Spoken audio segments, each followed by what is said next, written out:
don't sign for it, but you cheat the job. Leave it on the side, don't give it a song like it. Don't come about it, don't hear it, I'm popping. We sound loud, don't get mad. Love you, it's a roll on. And I breathe more, and then from the love, it's your the song. Let us not die, get us high. Making a run, leave it to sun. Go to Bama, the Sailor Hole.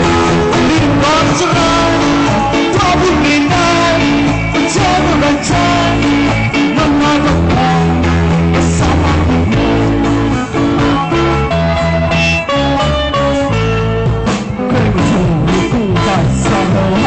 Bring them up. What God, from time, everybody cheat the job.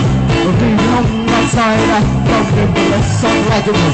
Put around the home of God, don't hate